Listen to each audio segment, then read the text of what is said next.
KUAM News, winner of the 2020 Regional Edward R. Murrow Award for Excellence in Social Media.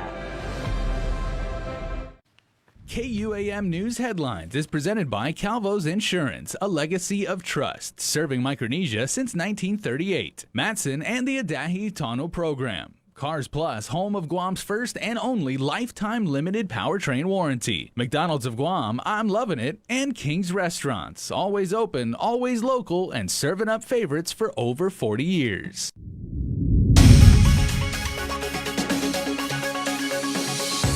Now on Primetime, a business owner has filed a class action complaint against the governor and director of public health. Plus, that agency provides details on the quarantining of arriving passengers. And our Nestor Lecanto has the latest on a video depicting a missile attack by China. Off it, everybody. Good evening. Unfortunately, tragedy once again leads our newscast as our community has lost 3 more of our neighbors to COVID-related deaths. The Joint Information Center reported that shortly after 1 p.m. at GMH, a 65-year-old male with COVID-19 succumbed to the virus. He had been transferred to the hospital from the Guam Regional Medical City on August 21st. He is Guam's 36th death due to COVID-19. Then, about an hour later, also at GMH, the 37th COVID-19 related fatality occurred. A 52-year-old woman with underlying conditions compounded by COVID-19. She'd been at the Tamuning Hospital since September 5th. Guam also recorded another death Sunday night. A 56-year-old man passed away at GRMC. He reportedly had underlying health conditions. He was pronounced dead upon arrival at GRMC. He was swabbed and tested positive for COVID when he arrived.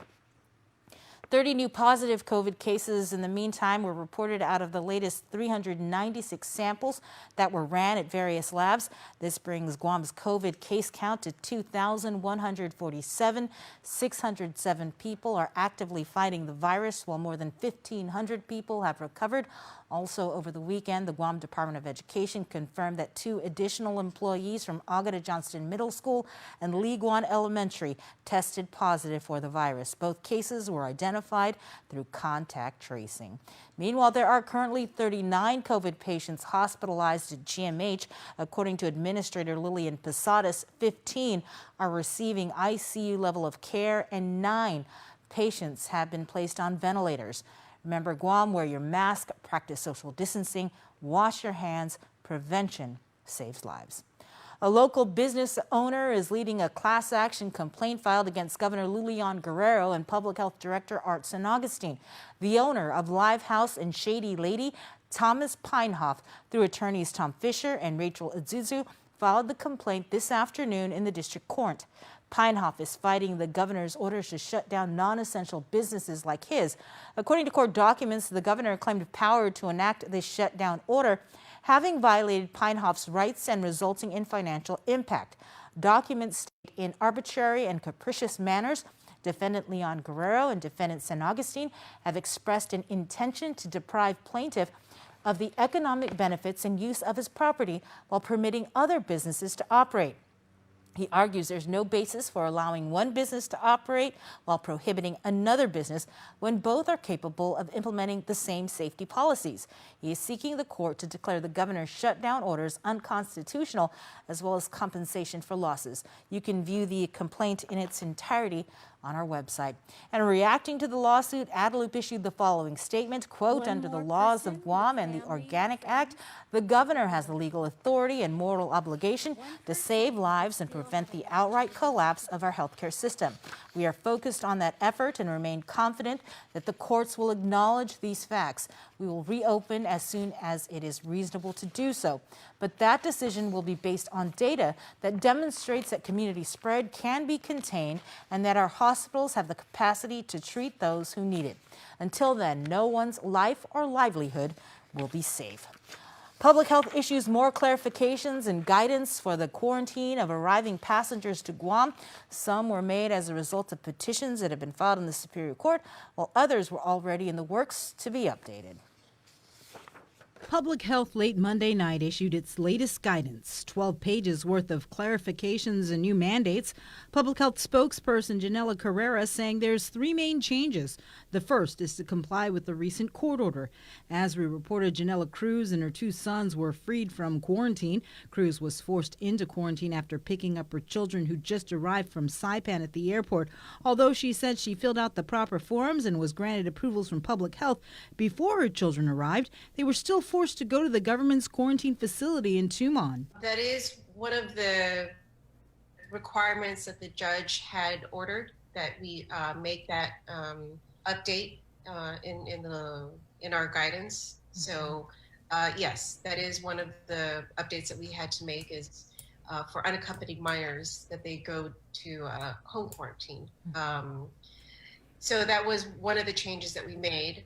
Another change, according to Carrera, dependents and spouses of critical service workers and essential healthcare professionals with a negative test result will be allowed to quarantine at home or at their rental lodging location. And finally, according to the latest public health guideline, arriving passengers will be officially notified of their rights. We're also letting quarantine passengers know of their right to legal counsel should they refuse to sign the initial voluntary requirement, the initial voluntary quarantine. If they refuse to sign voluntary quarantine, then we notify them of involuntary quarantine and provide them with Article 6, and also notify them that they have the right to legal counsel. Meanwhile, unless you're granted an exemption, it's status quo that all arriving passengers to Guam will be subject to 14 days quarantine at a GovGuam quarantine facility. The controversy over quarantine is among the topics being discussed by the governor's Physicians Advisory Group this hour. Member Dr. Hoa Nguyen says the latest guidance issued by Public Health has created confusion regarding quarantine protocols. Dr. Nguyen says during this evening's meeting, recommendations will be made regarding a possible 7-day test out of quarantine program. Talks will also focus on opening more businesses. It had to be the home physician advisory group to give comment on what business are open or not, and then we recommend that to the governor, and she will approve or not approve. So that's the process going to be. And you know, everyone want to open. I want to open. You know, so I think that we are in a position now that GMH have decreased in the census. They have some critical care nurse coming in. I think they have like 38 of them from the state are here. So there is a very encouraging that we move in the right direction. The PAG is hoping the governor will approve recommendations for the reopening of more businesses and the early test out for quarantine sometime this week. The Office of Guam Homeland Security says there's no imminent threat of a Chinese missile attack. This after national and international media reports started circulating about a Chinese Air Force video that purportedly depicts a missile attack against Andersen Air Force Base. But as Nestor Lecanto reports, even the commander of the U.S. Indo-Pacific Command warns not to take China's saber-rattling too lightly.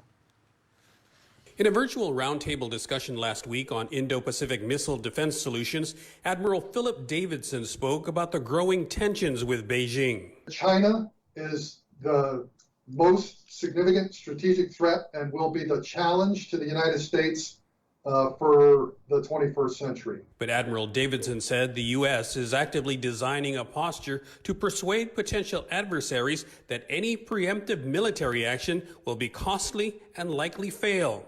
This is accomplished by sustaining a posture of credible combat power forward in the Western Pacific that provides our national leaders with the options to deter and to manage crisis all the way up to full war planning and war plan execution if it becomes necessary. The Admiral's speech came last Thursday before news reports of the Chinese Air Force video depicting Guam as a target came out. But even then, he issued a warning. The threat of air and missile attacks alone from an increasingly capable China should be concerning for every one of us. Earlier this year, and again during last week's speech, he pushed for a more than $1 billion 360-degree air and missile defense system to be built in Guam. Guam is U.S. homeland. It's part of our territory, but also more than just homeland to U.S. Indo-Pacific Command. It is a critical nexus for our command and control, for our sustainment, for our logistics, and for our power projection. For many in the region, it defines us as a Western Pacific power. He says, make no mistake about it, China is in year 70 of a 100-year plan to replace the United States as the global political, economic, and military leader. America, he says, must be ready to respond. For Guam's News Network, I'm Nestor Lecanto. In local reaction, Lieutenant Governor Josh Tenorio says the Chinese Air Force missile video is another sign of regional tensions. We'll just have to rely on the military to keep us safe. So it's concerning, but it also for us it means that we need to just make sure that we have the clear communication and that we re-emphasize the need for assets to be here to protect us. But it is sobering, and it is a stark reality of the situation brewing. Meanwhile, former delegate and now congressional candidate Robert Underwood agrees it needs to be taken seriously. But he again stressed that unlike the incumbent, Guam's delegate should always have a seat on the Armed Services Committee. If Admiral Davidson is saying that and the Chinese kind of craft this video together, I think it should grab our attention, and we should be concerned, and we should spare no effort in trying to advocate for Guam, especially in Congress, where that advocacy can be the strongest. There is no more critical position right now for Guam than having a seat in armed services, not just because we can help shape the military buildup to our advantage, which of course is something that the delegate from Guam should do, but to be in the conversation constantly. Congressman Michael San Nicolas issued a release saying the first phase study for the missile defense system for Guam has been fully funded for completion by the first half of 2021. He says the military has assured his office that they are well situated to respond to any real threat from China. And before we head into the break, a quick announcement from Naval Base Guam that the Visitor Control Center will reopen tomorrow at a reduced operating capacity following an inspection by Public Health Activity Guam. Stay tuned, more news in a moment. Get up-to-the-minute news, plus access to alerts, streaming radio, promotions, and more on your mobile device by downloading the KUAM News mobile app, available at the App Store now.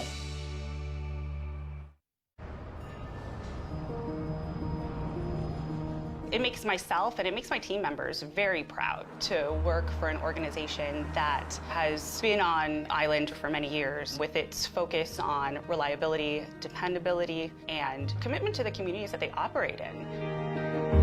Matson's a great corporate citizen to the community. We all benefit from any sort of environmental commitment we make.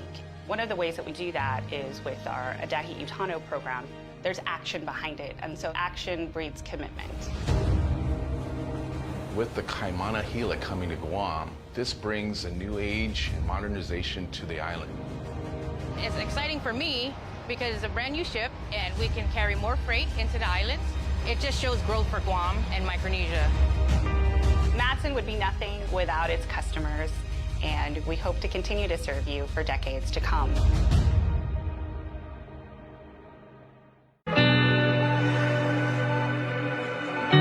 We give most of our waking hours to preserve yours. When we're in it, nothing exists but you and the person that needs your help. It can be difficult at times. You can't help but take the weight of what you've seen home with you. There are days or nights that I need to leave it all behind, to let it go in the wind. But I'll always come back. I am a first responder, and I have given my life to this.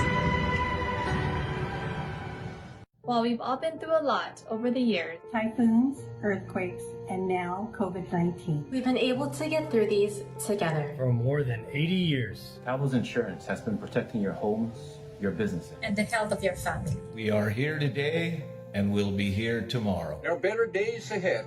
Tomorrow's a new day filled with hope and choices. The possibilities of what we can achieve together are limitless. Let's continue to work together to ensure a brighter tomorrow for all of us.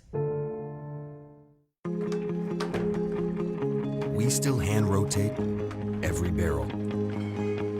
We still hand dip every bottle. We still hand cut every label and use red winter wheat from the same single-family farm.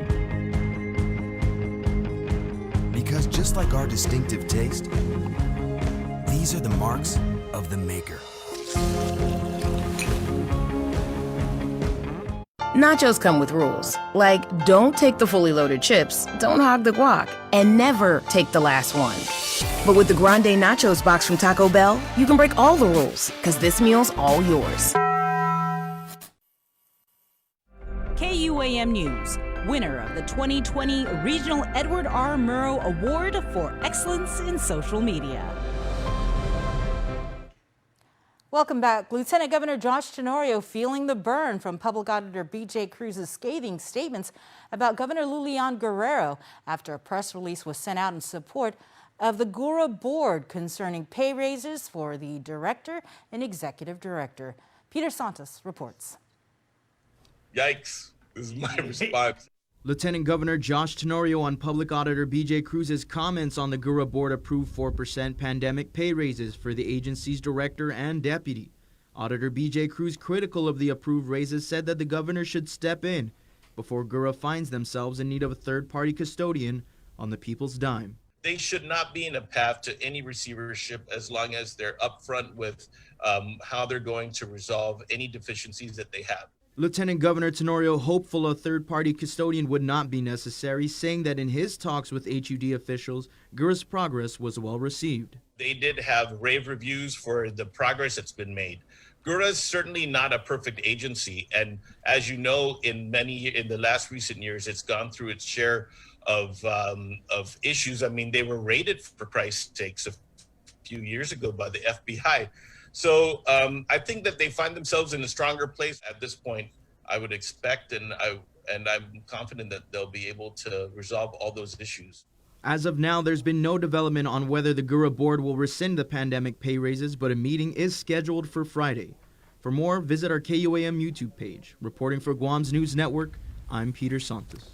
No visitors, no incoming drop-offs, and yet contraband is still entering the Department of Corrections. An internal affairs investigation has been launched by DOC into the arrest of 2 officers accused of smuggling contraband into the prison. KUAM's Adriana Cotero reports. Yeah, it's really disheartening. Syringes, plastic straws containing marijuana, a clear plastic baggie filled with meth, and a cell phone, all hidden inside a 24-ounce bottle of lotion, belonging to Department of Corrections Officer Mike Alex Munya Gumatau.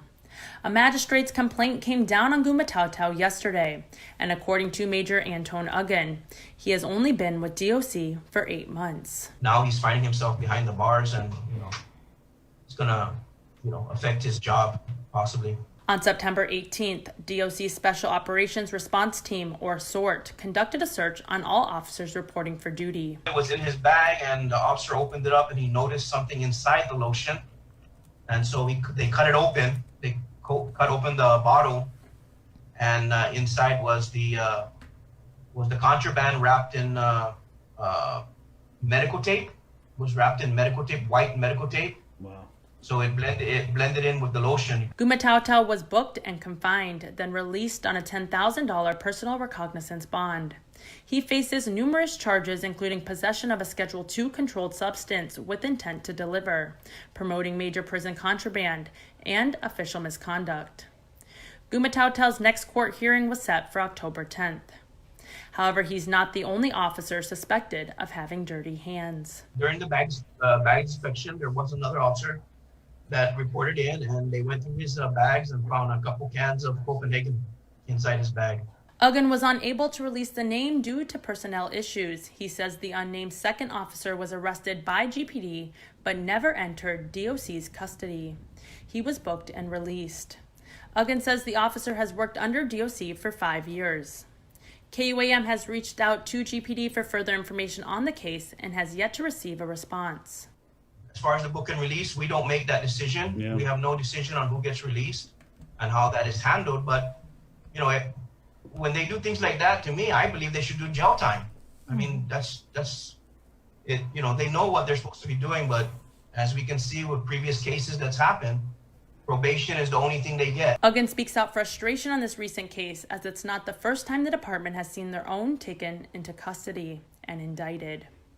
Referring back to the 2017 shakedown at DOC, which resulted in various personnel entering plea deals on similar charges, including former head of internal affairs Jeffrey Limo. You know, I'm frustrated. Yes, we're all frustrated. This is not, you know, we hire them to do a job. They have an oath. They take an oath to do their job.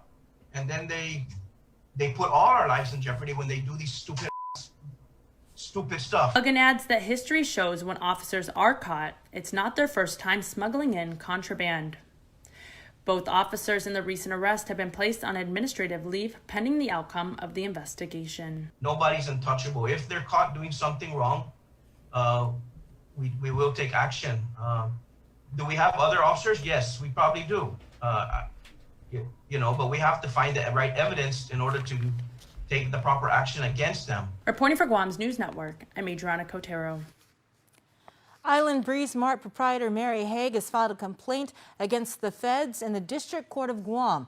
On August 20th, the USDA Food and Nutrition Services banned the Tamuning retail food store from participating in the food stamp program, or SNAP. According to court documents, Island Breeze Mart received its authorization for SNAP 2 years ago. Earlier this year, Retailers Operations Division found evidence that alleged violations in the terms and conditions of SNAP regulations, citing clear and repetitive patterns of unusual, irregular, and inexplicable SNAP activity from October 2019 through February 2020. Island Breeze is refuting the allegations and is now asking the court for a judicial review. If you are needing police clearances, crash reports, or criminal and non-criminal reports from GPD, its records and ID section will be open for limited services beginning tomorrow from 8 in the morning to 12 noon and by appointment only. They will not be accepting new or renewal of firearms ID and registration of firearms at this time. All requests must be sent via email, or you can call 475-8500. You are asked to leave your full name, contact number, and type of police records you're requesting, and personnel will contact you. Upon pickup, you must present a valid ID. Now, to prevent the spread of COVID-19, those entering will be required to wear a mask, have their temperature checked, and properly sanitized. Continuing their partnership with village mayors, the Guam Department of Education and TFAP under the USDA Food Nutrition Service will be distributing food commodities this week. Commodities will be given to each mayor, who will then coordinate a drive-through or door-to-door delivery to minimize traffic-related issues. Commodities will be distributed on a first-come, first-served basis while supplies last, and residents should call their mayor's office for more information. Participants are reminded again to wear a mask, maintain social distancing, and follow all traffic directions and signage. Tomorrow's distribution will take place in Talifofo and in Arahan. You can look at the schedule by going to our website. The Guam Contractors Association Trades Academy just got a $2.2 million grant to design and build a full-size commercial solar panel array and storage system. It will be used to lower the energy costs of their new tease facility, but will also serve as a solar PV lab to train technicians on installation and maintenance. Trades Academy Director Bert Johnston. We've always had a curriculum to do solar installation and maintenance. But we just never had a facility to test off of it and to train off of it. This will allow us to take it from just simply a book function and using some models and stuff to actually physically work on some actual equipment. And that's crucial, because you can't simply learn all of this by reading a book. Johnson says there's been a strong demand for solar PV technicians, as there's currently a shortage. He says they'll be able to train them both as solar technicians and electricians. Stay tuned, more news after the break.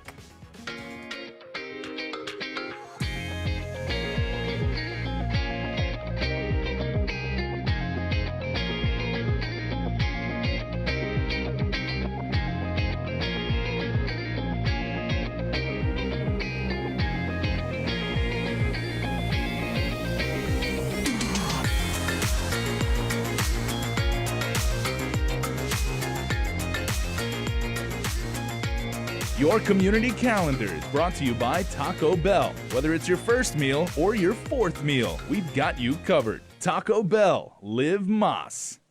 Our new McDonald's Spicy Chicken McNuggets are just the right amount of spicy. A small to medium Sprite kind of spicy. Let's get a McFlurry after this kind of spicy. But if you get the mighty hot sauce, it's napkins up for foreheads now kind of spicy. This came from McDonald's kind of spicy? Because our Spicy Chicken McNuggets, breaded in tempura and made with cayenne, are just the right amount of spicy. Unless you remember what I said about the sauce. Ba-da-ba-ba-ba.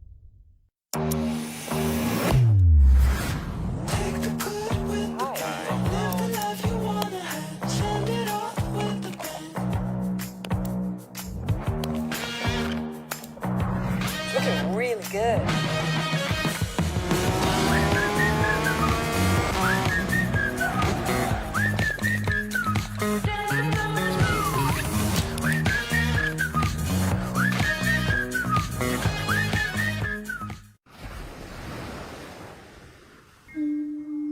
Our island is a gift that we have shared with the world. But in the stillness of today, our island is asking everyone to give us a moment.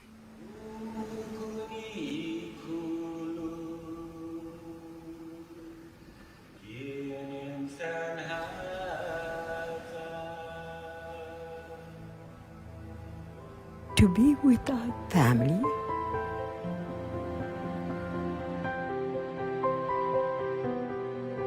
Ifamagonte, our children, our grandchildren, Itanota, our land, our thoughts,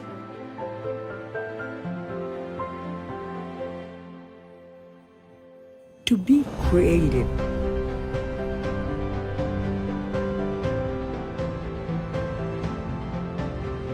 Fanhongi, to have faith,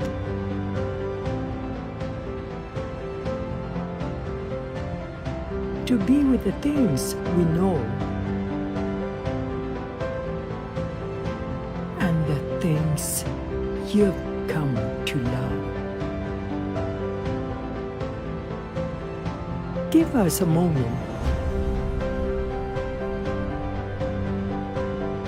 and we will share one together soon.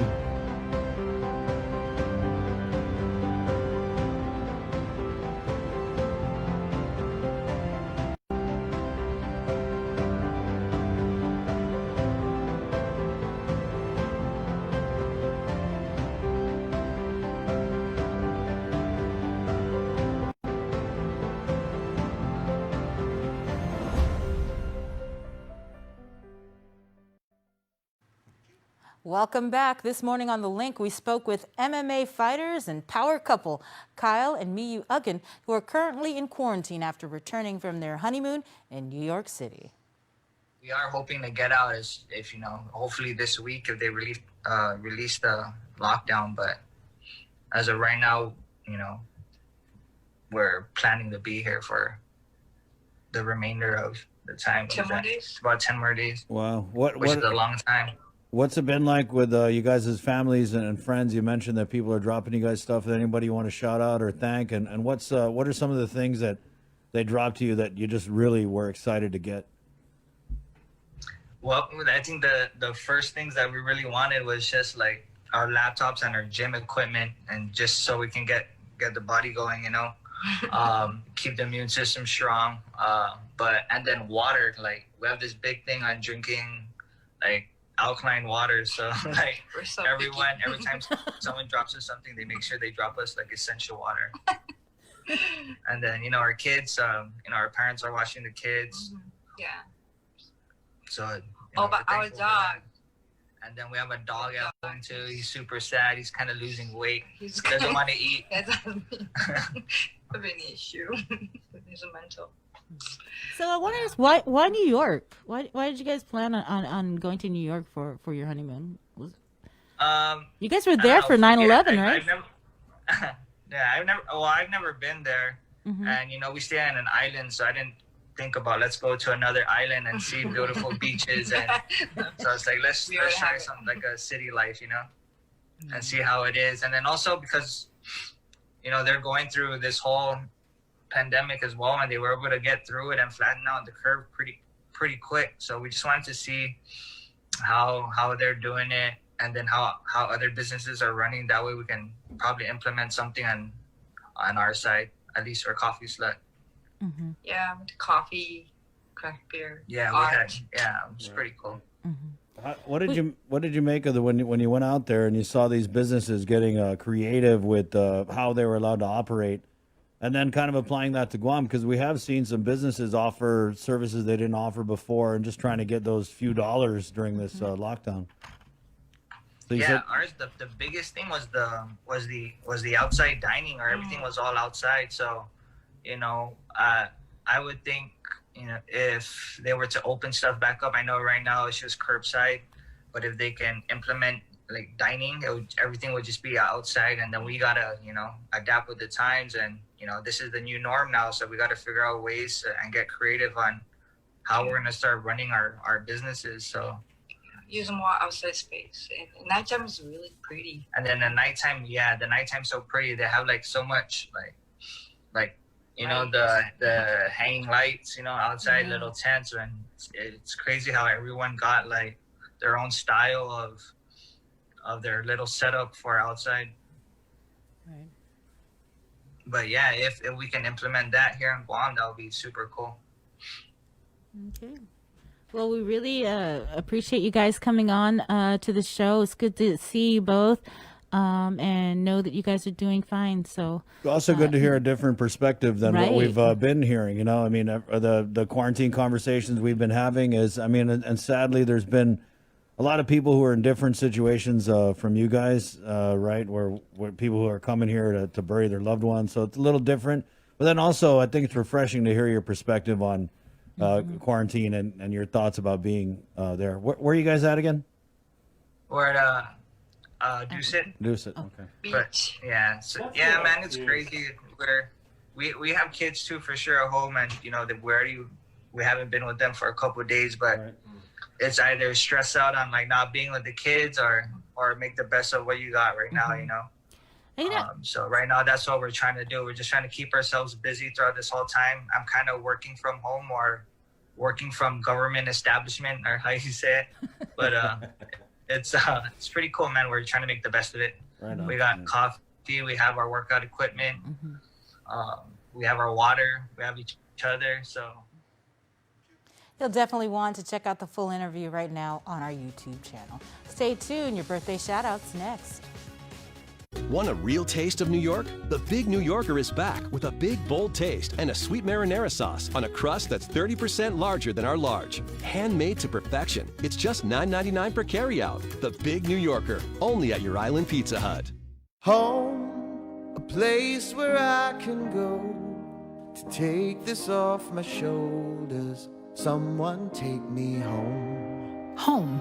It's more than wood, square footage, and a floor plan. It's where life happens, and moments become etched into memories. At Bank of Hawaii, we're proud to help families all across Guam buy and improve their home. Applying takes just a few moments, but the memories last a lifetime. Simplify by Bank of Hawaii. Welcome to tomorrow. Guam's auto appearance specialist, Elegant Reflections, has been providing the automotive industry with professional detailing and car care products at its highest quality, from complete detailing, full interior detailing, exterior detailing, headlamp restoration, hand washing, seat and carpet shampoo, engine degreasing, undercarriage cleaning, paint sealant, fabric protection, paint oxidation removal, and so much more. Visit us at our new location. Call 646-5555 for an appointment. Elegant Reflections, Guam's auto appearance specialist, over 20 years of experience. Small businesses are an important foundation in our island's growing economy. They provide essential goods and services to our community while preserving local traditions and creating new job opportunities. Your responses to the 2020 Census of Guam will help small businesses receive the information they need to thrive for years to come. Respond today. Together, we can make a difference. Before we wrap up the news, here is your latest round of birthday shout-outs. If your birthday is on September 2, then we say happy birthday to you. And happy birthday wishes going out to Alexander Andre. Happy birthday from Mom and Dad and your whole family. We love you, they say, and we wish you the best. Great shout out. Good job.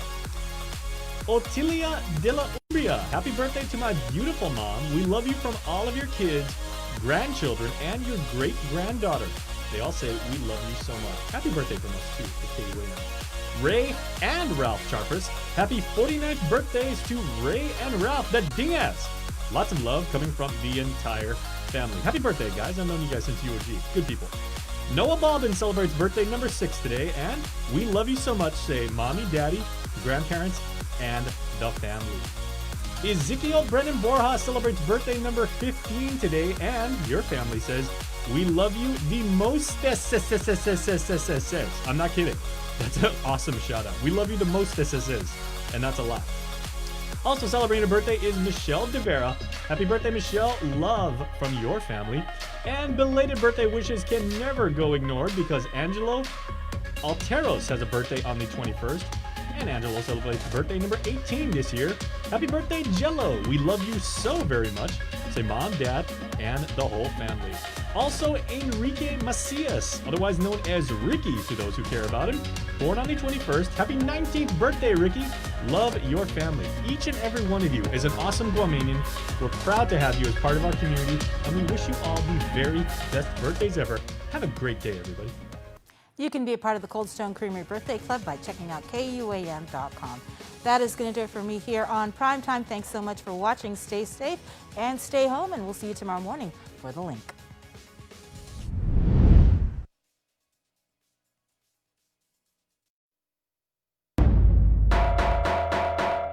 What's up, Guam? Dave Delgado here for KUAM Sports. On the show tonight, big man